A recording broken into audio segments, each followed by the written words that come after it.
सो बेटा आज का टॉपिक स्टार्ट करेंगे हम लोग। ओके, सो आज के टॉपिक में बेटा हमने जो स्टार्ट करना है वो है आपका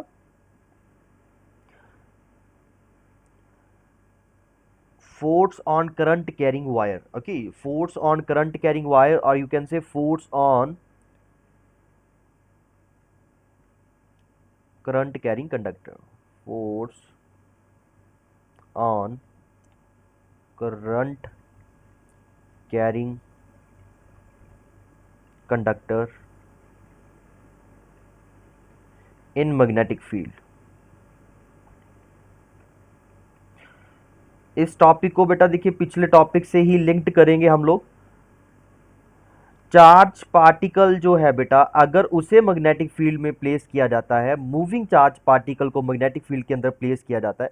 तो ये जो मैं अभी बता रहा हूँ ये बेटा हमारा प्रीवियस क्लास में से है। जैसे कोई एक चार्ज पार्टिकल है, लेट से क्यू चार्ज पार्टिकल है जो कि वी वेलोसिटी से मूव कर रहा है इन अ मैग्नेटिक फील्ड बी। यहाँ पे मैग्नेटिक फील्ड कितना है बेटा, बी मैग्नेटिक फील्ड है। तो फोर्स ऑन चार्ज पार्टिकल कितना होता है बेटा, force on charge particle in magnetic field. Charge particle in magnetic field that is given by QVB sin theta। QVB sin theta। Okay, यहाँ पे थीटा क्या होता था बेटा, theta is the angle between V and B। Here theta is the angle between V and B, velocity and magnetic field. Okay, so ये अब तक हमने पढ़ा था बेटा। देखो करंट कैरिंग कंडक्टर क्या होता है। अगर कोई कंडक्टर है और इसके अंदर करंट फ्लो कर रहा है आई, लेट से एक करंट कैरिंग कंडक्टर है और इसके अंदर करंट आई फ्लो कर रहा है। ओके, और we know current I flow कर रहा है, दैट मीन्स कि इसके अंदर बहुत सारे फ्री इलेक्ट्रॉन्स होंगे बेटा, और हर एक फ्री इलेक्ट्रॉन जो है बेटा वी वेलोसिटी से मूव कर रहा होगा। Okay, V D drift velocity बोलते थे आप लोग। Okay, V D drift velocity बोलते थे। ओके, तो इलेक्ट्रॉन्स और ये इलेक्ट्रॉन की बात हो रही है बेटा, और इलेक्ट्रॉन नेगेटिव पार्टिकल्स होते हैं और negative particles current conventional current की ऑपोजिट डायरेक्शन में मूव करते हैं। ओके, और कंडक्टर्स के अंदर सिर्फ फ्री इलेक्ट्रॉन्स ही मूव कर रहे होते हैं, यहाँ पे कोई पॉजिटिव चार्ज नहीं दिखाना है आपने। अगर हमने फोर्स की बात करनी है बेटा तो सबसे पहले देखिए एक इलेक्ट्रॉन के ऊपर कितना फोर्स लगेगा। फोर्स ऑन ईच इलेक्ट्रॉन कितना आ जाएगा बेटा, force on each electron of wire और conductor, so that will be equals to आ जाएगा बेटा, F1 will be equals to आ जाएगा, चार्ज ऑन इलेक्ट्रॉन E के इक्वल होता है बेटा, वेलोसिटी VD के इक्वल है B इंटू साइन थीटा।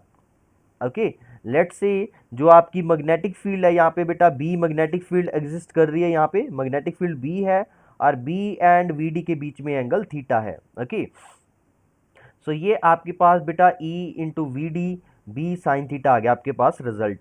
और आपको एक चीज अगर आप देखना चाहोगे यहाँ पे, ये इलेक्ट्रॉन्स जो है ये नेगेटिव चार्ज पार्टिकल्स हैं बेटा। ओके, सो ड्रिफ्ट वेलोसिटी का डायरेक्शन करंट के ऑपोजिट रखेंगे यहाँ पे हम लोग। नेक्स्ट, अगर यहाँ पे इस वायर के अंदर, अगर ये वायर की लेंथ लेट से L है, इस वायर का लेंथ L है बेटा और इस वायर का क्रॉस सेक्शनल एरिया A है, तो इस वायर के अंदर कितने नंबर ऑफ इलेक्ट्रॉन्स होंगे किसी भी इंस्टेंट पे। हम लोग लेट कर लेते हैं, let small n is the number of electron per unit volume, electron per unit volume. Okay बेटा, इलेक्ट्रॉन डेंसिटी भी बोल सकते हो आप लोग, एक दिन उस दिन क्वेश्चन कर रहे थे वहां पे भी एक वर्ड आया था ना, electron density. Okay, so number of electron per unit volume, so n है वो बेटा। So number of electrons in wire कितने बन जाएंगे फिर, number of electrons in the conductor के अंदर कितने इलेक्ट्रॉन्स बन जाएंगे बेटा, capital N will be equals to small n times the volume of wire, और वॉल्यूम ऑफ वायर क्या लिखेंगे, cross section area into length. ये वाला पार्ट हम पहले भी कर चुके हैं बेटा। ओके, सो NaL जब हम ड्रिफ्ट वेलोसिटी वाला टॉपिक कर रहे थे वहां पे भी ये चीज लिखी थी हमने। ओके, सो अब फोर्स ऑन ईच इलेक्ट्रॉन हम लोग ऑलरेडी निकाल चुके हैं। So force on capital N number of electrons, बेटा सब इलेक्ट्रॉन्स के ऊपर जो फोर्स लग रही होगी वही फोर्स जो होगा ना बेटा, वही आपके वायर के ऊपर फोर्स लगेगा, क्योंकि बेटा फोर्स कोई वायर को कुछ नहीं कर रहा है, फोर्स वायर के अंदर जो फ्री इलेक्ट्रॉन्स मूव कर रहे हैं due to the current, due to the set of current, उसी के कारण यहाँ पे फोर्स लग रहा है। ओके, सो हम लोग एक बार फोर्स ऑन इलेक्ट्रॉन्स निकाल लें, सब इलेक्ट्रॉन्स जो वायर के अंदर है उनके ऊपर टोटल फोर्स निकाल लें, वहीं से हमारे पास फोर्स ऑन वायर आ जाएगा बेटा। So this will be equals to n times F1, so this will be equals to NAL EVD B sin theta. Okay, तो मैंने वैल्यूज डाल दिया था, कैपिटल N की वैल्यू डाल दी है NAL, और F1 की वैल्यू यहाँ से बेटा हर एक इलेक्ट्रॉन के ऊपर फोर्स ये लग रहा है। सो टोटल फोर्स हमारे पास यहाँ से क्या आ जाएगा बेटा, N, थोड़ा सा रीअरेंज कर रहा हूँ, NEAVD LB sin थीटा।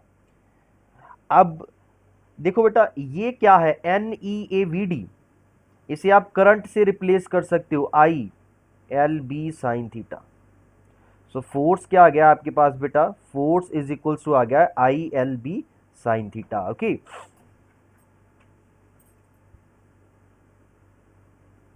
सो टोटल फोर्स जो आपकी सभी इलेक्ट्रॉन्स के ऊपर लग रही है that is equal to ILB sine theta, और इतना ही फोर्स आपके इस वायर के ऊपर लग जाएगा बेटा, क्योंकि आपका जो इलेक्ट्रॉन है उसी की फोर्स ही आपकी एक्सपीरियंस हो रही है ऑन द वायर। सो अगर मैं यहाँ पे बात करूँ वायर की बेटा, सो वायर के ऊपर force on current carrying wire, force on current carrying wire, current carrying wire, that is equals to आ जाएगा बेटा ILB साइन थीटा। और अगर आप इसे वेक्टर फॉर्म में लिखना चाहते हैं बेटा, this force will be equals to IL cross B। Okay, current की कोई डायरेक्शन नहीं होती बेटा, यहाँ पे थोड़ा सा ध्यान रखना है, यहाँ पे हमने okay, current is not a vector quantity, तो करंट के ऊपर नहीं आप ये एरो लगा सकते, एल के ऊपर आप ये एरो लगा सकते हो, L क्रॉस B लिख देंगे। ओके, तो L की डायरेक्शन, लेंथ की डायरेक्शन भी आप बोलोगे sir length is also not a vector quantity, तो लेंथ की डायरेक्शन क्या होगी, कैसे होगा, तो देखो बेटा जैसे ये आपकी वायर है, जैसे आपके पास ये वायर है बेटा, इस वायर के अंदर करंट I मूव कर रहा है। ओके, और इस वायर जिस स्पेस में है वहाँ पे मैग्नेटिक फील्ड एग्जिस्ट कर रहा है। ओके, और लेट से मैंने ये वायर की जो अराउंड इस स्पेस में जो मैग्नेटिक फील्ड है, यूनिफॉर्म मैग्नेटिक फील्ड भी एग्जिस्ट कर रहा है, और इस मैग्नेटिक फील्ड का जो डायरेक्शन है बेटा वो परपेंडिकुलर टू द पेपर है और इनवर्ड है बेटा। ओके, कुछ इस तरह से मैंने ये कर दिया है। सो यहाँ से अब फोर्स का डायरेक्शन निकालना है, तो कैसे निकालोगे बेटा, सो डायरेक्शन निकालने के लिए आप देखो क्रॉस प्रोडक्ट भी यूज कर सकते हो बेटा। एक तरह से आप सिंपल सा फंडा याद रखिए बेटा, एल का और आई तो वेक्टर क्वांटिटी नहीं है, तो यहाँ पे मैं आई के ऊपर नहीं, एल क्रॉस बी है बेटा। तो आप बोलोगे सर लेंथ, तो अब लेंथ की डायरेक्शन कौन सी, टुवर्ड राइट रखें या टुवर्ड लेफ्ट रखें, तो आपने बेटा लेंथ की डायरेक्शन एक तरह से करंट वाली डायरेक्शन की तरफ ही मानना होता है। ओके, सो आप वहां से क्रॉस प्रोडक्ट जिनको करना आता है दैट्स गुड, वो वहां से देख सकते हैं, बट जिन्हें क्रॉस प्रोडक्ट नहीं आता है बेटा उन्होंने यूज करना है Fleming left hand rule, Fleming left hand rule. ये रूल हम लोग ऑलरेडी बेटा डिस्कस कर चुके हैं, इसे दोबारा से बताने की ज़रूरत नहीं है। इसमें क्या करते हैं बेटा, आप अपने लेफ्ट हैंड को, लेफ्ट हैंड की thumb, four finger and central finger को कुछ इस तरह से होल्ड करते हैं कि they are perpendicular to each other, तीनों आपस में क्या होने चाहिए बेटा, परपेंडिकुलर होने चाहिए। ओके, तीनों चीज़ें आपस में क्या है बेटा, परपेंडिकुलर है। ओके, सो अगर ये तीनों आपस में परपेंडिकुलर हैं और आपका जो थंब है बेटा, जो फोर फिंगर है ये मैग्नेटिक, इंडेक्स फिंगर और फोर फिंगर आपकी मैग्नेटिक फील्ड की तरफ पॉइंट कर रही है, सेंट्रल फिंगर करंट की तरफ पॉइंट कर रहा है बेटा।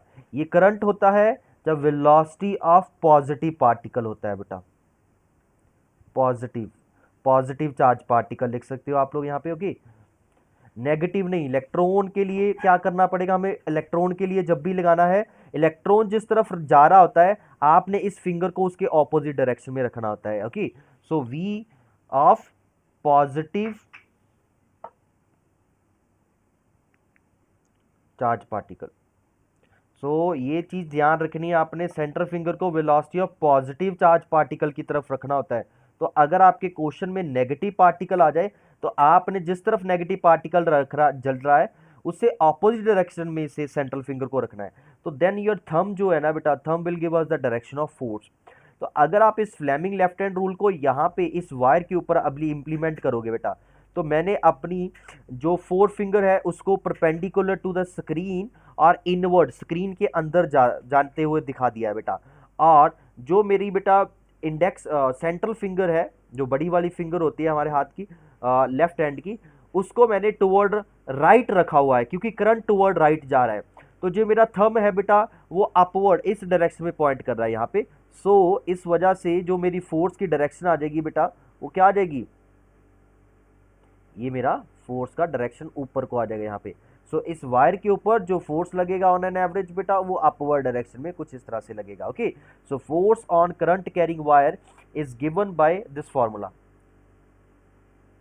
यहां से इस फोर्स का मैग्नीट्यूड निकल आएगा बेटा और यहां से इस फोर्स का डायरेक्शन भी निकाल सकते हो आप लोग। अगर आपको क्रॉस प्रोडक्ट के बारे में नहीं नॉलेज है then you can find the direction, direction find out कर सकते हो आप लोग, डायरेक्शन फाइंड आउट कर सकते हो using Fleming left hand rule. और फ्लेमिंग लेफ्ट हैंड रूल को हमने चार्ज वाले केस में भी पढ़ा था बेटा। सो ये हमने बेटा निकाला है force on current carrying wire inside a magnetic field. So is there any doubt in this part? So बेटा अब हमने force on charge in magnetic field भी निकाल लिया है, force on current carrying wire in magnetic field भी निकाल लिया है। अभी हम लोग यहाँ पे ना, अगर आपको 11th क्लास याद हो, 11th क्लास का जब यूनिट एंड मेजरमेंट वाला चैप्टर स्टार्ट होता है वहाँ पे आपको करंट 1 एम्पियर, करंट जो होता है बेटा ये आपकी फिजिकल क्वांटिटी है और फिजिकल क्वांटिटी का जो यूनिट, करंट का यूनिट जो होता है एम्पियर होता है, वो डिफाइंड होता है। उसकी डेफिनेशन वहाँ पे आपको याद करवाई जाती है कि याद कर ले। लेकिन यहाँ पे हम लोग वो डेफिनेशन आई कहाँ से है वो देखेंगे बेटा। ओके, सो हम लोग यहाँ पे 1 एम्पियर की डेफिनेशन की बात करेंगे, 1 एम्पियर क्या होता है। और आप लोग इसे ऐसे भी सोच सकते हो, ये एक और टॉपिक भी है आपके लिए, force between two parallel current carrying wire. Okay,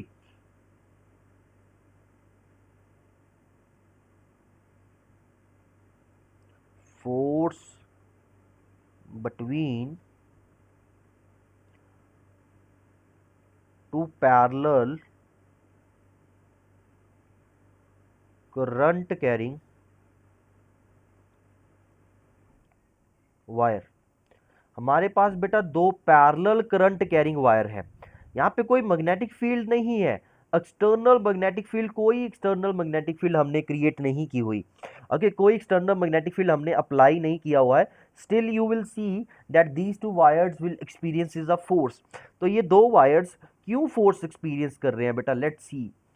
तो लेट्स से ये हमारे पास वायर 1 है और यहाँ पे ये है हमारे पास सेकेंड वायर, और इस पहली वाली वायर में I1 करंट फ्लो कर रहा है और दूसरी वाली में वायर में करंट फ्लो कर रहा है I2।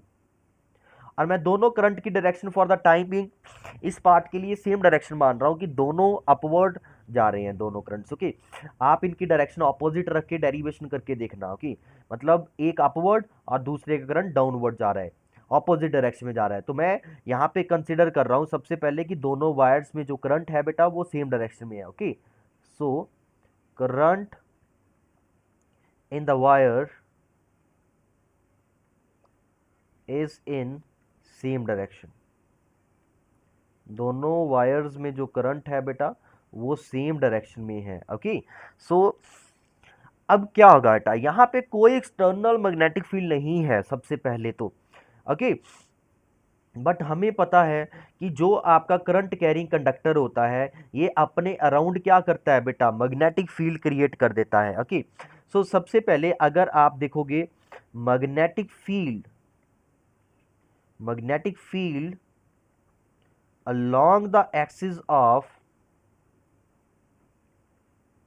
Wire one, wire one की एक्सिस के अलोंग मैग्नेटिक फील्ड कितना होगा बेटा? लेट्स से B1 नाम दे देते हैं इसे. This will be equals to what? This will be equals to mu not by 4 pi 2I2 by R. और यहाँ पे आर का मतलब क्या बेटा? आर का मतलब है दोनों वायर्स के बीच का डिस्टेंस. ये रिजल्ट कहाँ से आया? जो अभी रिजल्ट ये मैंने लिखा है बेटा, ये रिजल्ट कहाँ से आया है? ये जब हम बायट-सवर्ट्स लॉ कर रहे थे, जहाँ एम्पियर सर्किटल लॉ कर रहे थे, वहां पे हमने निकाला था कि कोई भी वायर है वो अपने अराउंड किसी भी आर डिस्टेंस पे मैग्नेटिक फील्ड इतना क्रिएट करती है. हम लोग लॉन्ग वायर्स की बात करें. These wires are long infinite और you can say long enough to consider this result. Okay. और इसकी एक्सिस के ऊपर, वायर वन की एक्सिस के ऊपर जो मैग्नेटिक फील्ड होगी बेटा, वो I2 करंट के कारण होगी. ओके. मैंने आपको बता ही दिया था कोई भी वायर है वो खुद अपनी एक्सिस के ऊपर कभी भी मैग्नेटिक फील्ड नहीं क्रिएट करती. तो इसकी एक्सिस के ऊपर, इसकी एक्सिस के ऊपर यहाँ पे जो मैग्नेटिक फील्ड होगी बेटा, इसकी कंप्लीट यहाँ पे हर पॉइंट पे जो मैग्नेटिक फील्ड होगा बेटा, that will be due to the I2 current. So direction find out करनी है. मैग्नेटिक फील्ड की डायरेक्शन कैसे फाइंड आउट करते थे हम लोग? यूज करते हैं बेटा right hand rule, right hand thumb rule. Right hand thumb rule में हम लोग क्या करते हैं? हम अपने थंब को पॉइंट करते हैं in the direction of current, और फिंगर्स जिस तरफ सर्कल होती है बेटा, that give us the direction of magnetic field. So बेटा आप अपने राइट हैंड के थंब को करंट की डायरेक्शन में पॉइंट करो, यहाँ पे इस वायर V2 पे. सो अगर आप अपने राइट हैंड के थंब को करंट I2 की डायरेक्शन में रखा हुआ है स्क्रीन के ऊपर रख के, और आप अगर I1 जहाँ पे करंट I1 है, जहाँ वायर 1 है, वहां से देखोगे फिंगर्स उस तरफ, ऑब्वियस सी बात है आपको अपनी फिंगर्स लेफ्ट की तरफ रखनी होगी इस वक्त. तो लेफ्ट की तरफ रख के देखोगे तो फिंगर्स आपकी बाहर को आ रही हैं बेटा. तो यहां से क्लियर हो रहा है कि ये जो मैग्नेटिक फील्ड है ये आउटवर्ड है. मैग्नेटिक फील्ड जो है बेटा ये आउटवर्ड है, or perpendicular to the paper है बेटा. यहां से मैं आउटवर्ड परपेंडिकुलर टू पेपर दिखाने के लिए कुछ ये डायरेक्शन, ये एरो यूज कर लेता हूं. ओके. इसके 90 डिग्री पे होगा बेटा. ओके. वायर की एक्सिस के परपेंडिकुलर होगा मैग्नेटिक फील्ड और आउटवर्ड होगा B1 मैग्नेटिक फील्ड. ओके. आप यहाँ पे ऐसे भी शो कर सकते हो डॉट लगा के, ऐसे सर्कल. ओके. क्योंकि इसका मतलब क्या आता है? Outward perpendicular to paper. So ये मैग्नेटिक फील्ड का डायरेक्शन आ गया बेटा. तो सर, यस बेटा. सर थंब क्या रिप्रेजेंट करता है? करंट की डायरेक्शन बेटा. Thumb will point in the direction of current. Okay. और फिंगर्स जिस तरफ सर्कल हो रही हैं, फिंगर्स आपकी जिस तरफ घूम सकती हैं बेटा, वो हमें मैग्नेटिक फील्ड का डायरेक्शन देगा. आप यहाँ पे अपने राइट हैंड के थंब को वायर 2 के अलोंग रखो बेटा, अपवर्ड डायरेक्शन में थंब को रखोगे, तो आप जब लेफ्ट की तरफ फिंगर्स देखोगे तो फिंगर्स बाहर को आ रही हैं. ओके. और इसी रीजन में अगर आप वायर 2 की बात करोगे बेटा, वायर टू में देखिए यहाँ पे इस स्पेस में अगर आप देखोगे, इस स्पेस में आपकी फिंगर्स अंदर को जा रही होंगी. ओके. तो ये बहुत डिपेंड करता है कि आपका जो पॉइंट है जहाँ पे आप मैग्नेटिक फील्ड निकाल रहे हो वो कहाँ पे है, वो वायर के लेफ्ट पे है कि राइट पे है, क्योंकि फिंगर्स आपने उस तरफ रखनी होती है. ओके. तो ये बेटा सबको yes direction, sir. Magnetic field की डायरेक्शन क्लियर हो गई है कि आउटवर्ड क्यों है. ओके. अब इस वायर की एक्सिस के अलोंग हर पॉइंट पे B1 मैग्नेटिक फील्ड होगी, क्योंकि दोनों वायर्स क्या है? पैरेलल है. तो आर डिस्टेंस कांस्टेंट है बेटा, I2 भी कांस्टेंट है, तो B1 मैग्नेटिक फील्ड हर पॉइंट पे कांस्टेंट होगी. तो this is the magnetic field along the axis of wire 1. So wire 1 में करंट भी है, वायर 1 की एक्सिस के अलोंग मैग्नेटिक फील्ड भी है. तो फोर्स कितना बन जाएगा फिर? So force on wire 1, wire 1 के ऊपर फोर्स कितना बन जाएगा? That will be equals to ILB sine theta. Okay. और I कितना है? करंट कितना है वायर के अंदर? I1 करंट है बेटा. ओके. L1 इस वायर की लेंथ है लेट से. तो ये रिजल्ट क्या हो जाएगा बेटा? B की वैल्यू डाल देते हैं, I1 L1 mu naught by 4 pi 2I2 by R, और थीटा कितना हो जाएगा बेटा? 90. साइन 90 1 होता है. तो रिजल्ट क्या बन गया? Mu not by 4 pi 2I1 I2 upon R into L1। Okay बेटा, so this is your force F1। तो ये आपकी फोर्स है बेटा जो कि वायर 1 के ऊपर लग रही है। अब इस फोर्स की डायरेक्शन भी निकाल लेते हैं बेटा। अगर हम यहाँ पे Fleming left hand rule implement करेंगे तो लेफ्ट हैंड रूल क्या कहता है कि आपकी जो इंडेक्स फिंगर है उसे मैग्नेटिक फील्ड, मतलब यहाँ पे ना स्क्रीन से बाहर को निकालो अपने, आप अपने लेफ्ट हैंड की जो इंडेक्स फिंगर है उसे स्क्रीन से बाहर को निकालो, और अगर आप अपनी सेंट्रल फिंगर को बिना इंडेक्स फिंगर की डायरेक्शन को चेंज किए हुए आप अपनी जो सेंट्रल फिंगर है उसे अपवर्ड पेज के टॉप की तरफ लेके जाओगे तो आपका जो थंब है ना बेटा वो टुवर्ड राइट पॉइंट कर रहा है।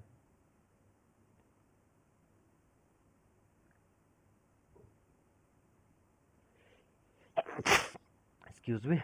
सो आपका finger Fleming left hand rule जब हमने इंप्लीमेंट किया है बेटा तो वो क्या कर रहा है, राइट में। तो टुवर्ड राइट लग रहा है। टुवर्ड राइट का मतलब क्या है बेटा, वो वायर 2 की तरफ लग रहा है बेटा। Yes sir. यहां पे अगर मैं इसकी डायरेक्शन दिखाऊं तो this is F1। So direction of magnetic field and force सबको समझ आ जाना चाहिए बेटा। अगर still you have problem you can ask me. So ये अभी हमने फोर्स ऑन वायर 1 निकाला है बेटा। Okay, so let's start with another wire, second wire.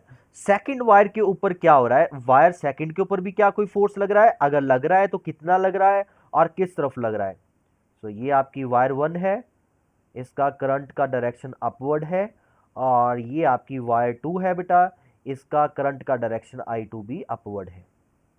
Okay बेटा, सो अब मैं अगर मैग्नेटिक फील्ड निकालूं यहां पे, magnetic field along the axis of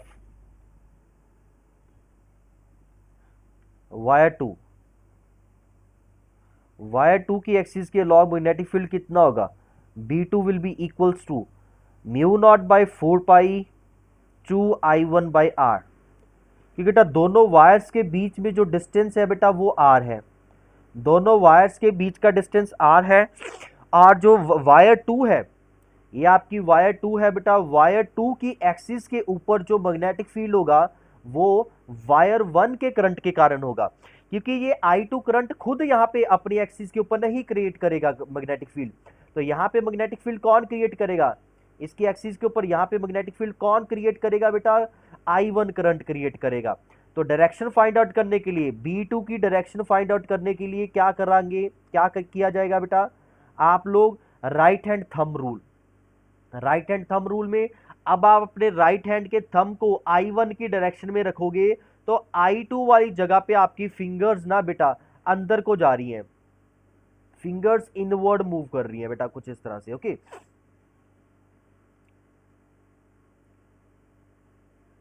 fingers अंदर को जा रही है, पेपर के अंदर को जा रही है बेटा। ये मैग्नेटिक फील्ड जो है यहाँ पे आप क्रॉस लगा दो ताकि आपको समझ आ जाए कि ये परपेंडिकुलर टू पेपर है, यहाँ पे ये परपेंडिकुलर टू पेपर है, ये एंगल थीटा नहीं कुछ बन रहा है बेटा, ये 90 डिग्री एंगल है।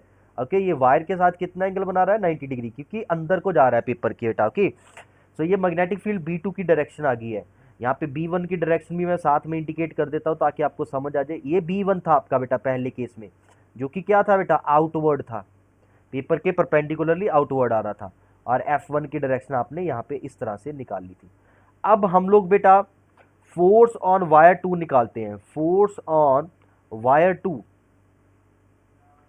Force on wire 2 F2 will be equals to क्या आ जाएगा बेटा, that is current in the wire I2, length of wire L2 into क्या आ जाएगा बेटा, मैग्नेटिक फील्ड B2 इंटू क्या आ जाएगा, साइन थीटा। सो अब वैल्यूज डाल देते हैं बेटा, I2 L2 B2 की वैल्यू क्या है बेटा, mu not by 4 pi 2I1 upon R, और थीटा की वैल्यू क्या है बेटा, 90, साइन 90।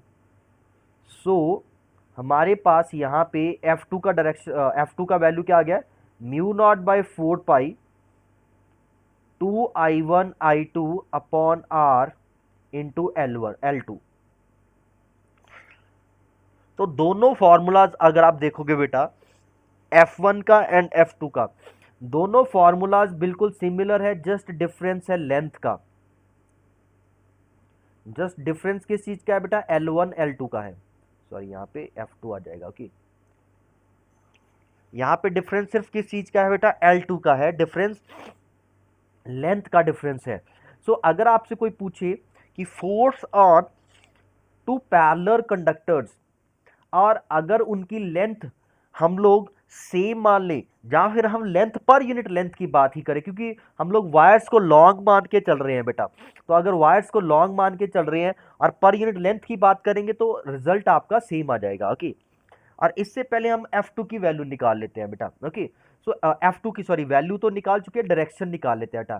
तो F2 का डायरेक्शन क्या होगा, यहाँ पे फ्लेमिंग लेफ्ट हैंड रूल लगाओगे, आप अपने लेफ्ट हैंड के इंडेक्स फिंगर को अब स्क्रीन के अंदर को जाता हुआ दिखाओ, और उसकी डायरेक्शन को चेंज किए बिना आप अपना जो सेंट्रल फिंगर है बेटा उसको ऊपर की तरफ पॉइंट कराओगे, तो आपका थंब जो है बेटा वो टुवर्ड लेफ्ट पॉइंट कर रहा है। तो F2 का डायरेक्शन आपका इस तरफ आ गया है बेटा। ओके, जैसे F1 टुवर्ड राइट आ रहा था, F2 आपका टुवर्ड लेफ्ट आ गया। तो इसका मतलब क्या है, दोनों वायर्स एक दूसरे को क्या कर रही है बेटा, अट्रैक्ट कर रही है, एक दूसरे की तरफ खींच रही है। ओके, सो सबसे पहले force on unit length of two parallel conductor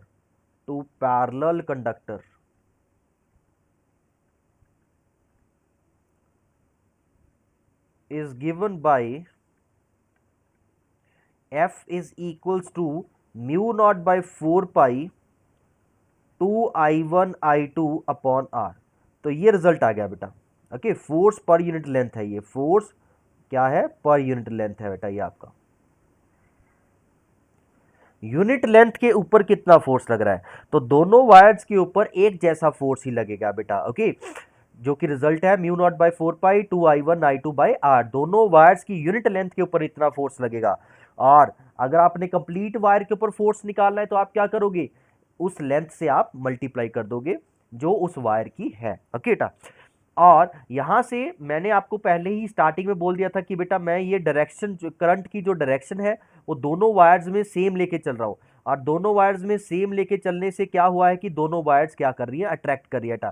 तो यहां से एक बहुत ही इंपॉर्टेंट कंक्लूजन निकल के आ रहा है, वो कंक्लूजन आपका क्या है बेटा, कि to wires will attract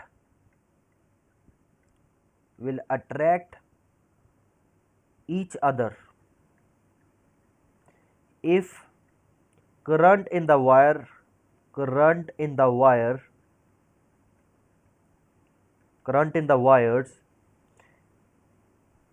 is in same direction।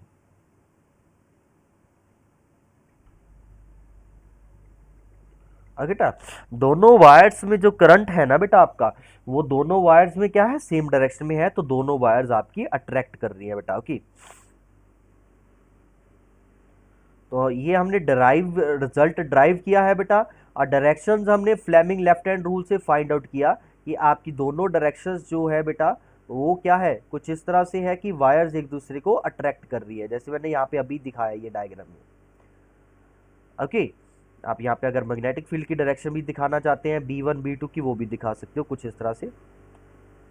तो ये बेटा आपके पास B1 B2 की डायरेक्शन आ गया, यहाँ से F1 F2 का डायरेक्शन आ गया। ओके, ये आपके पास वायर 1 है, ये आपके पास वायर 2 है बेटा। ओके, सो इस तरह से दोनों वायर्स में करंट अगर सेम डायरेक्शन में है तो दोनों वायर्स एक दूसरे को क्या है बेटा, अट्रैक्ट करने वाली हैं आपकी। ओके, नाउ अगर आपका करंट ऑपोजिट डायरेक्शन में है तो क्या होगा बेटा, अगर करंट ऑपोजिट डायरेक्शन में है तो क्या होगा बताइए।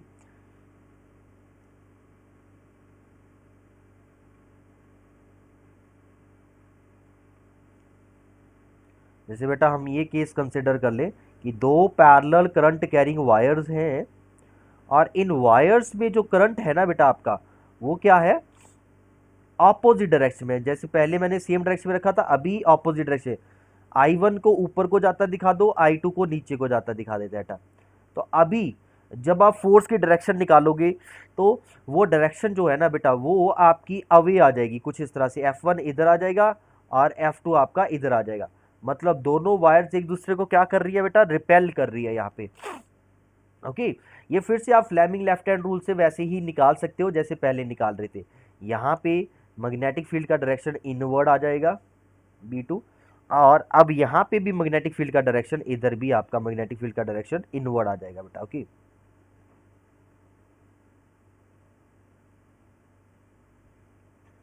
ओके, आप लोग ये फ्लेमिंग लेफ्ट हैंड रूल से जब ये सारे लगा के देखोगे तो you will find out that F1 and F2 are away from each other, which means that both the wires are repelling each other. So अगर दो वायर्स में करंट ऑपोजिट डायरेक्शन में है, then these two wires will repel each other. So two wires will repel each other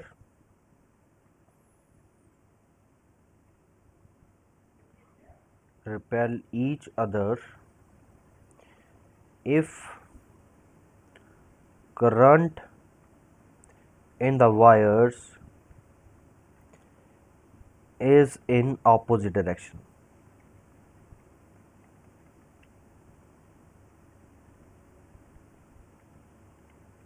okay बेटा, तो ये जैसे यहीं से ही अब आपकी जो नेक्स्ट है 1 एम्पियर, उसकी डेफिनेशन निकल के आती है बेटा। ओके, सो 1 एम्पियर की डेफिनेशन क्या है बेटा, तो अब आप +2 में जैसे आपको आता है ना डिफाइन 1 एम्पियर, तो वो यहीं से डिफाइन होगा। आपने वो कूलम पर सेकंड नहीं लिखना होता है कभी भी। 11th 12th में 1 एम्पियर की डेफिनेशन आती है तो 1 कूलम पर 1 सेकंड वाली वो डेफिनेशन कभी भी नहीं चलती यहाँ पे। ओके, यहाँ पे हमारी जो डेफिनेशन है बेटा वो ये चलती है जो अभी हम लिखने वाले हैं। अभी हमने देखा कि जो दो वायर्स हैं जिनके अंदर करंट I1 एंड I2 है बेटा, और जो कि R डिस्टेंस के ऊपर है एक दूसरे से,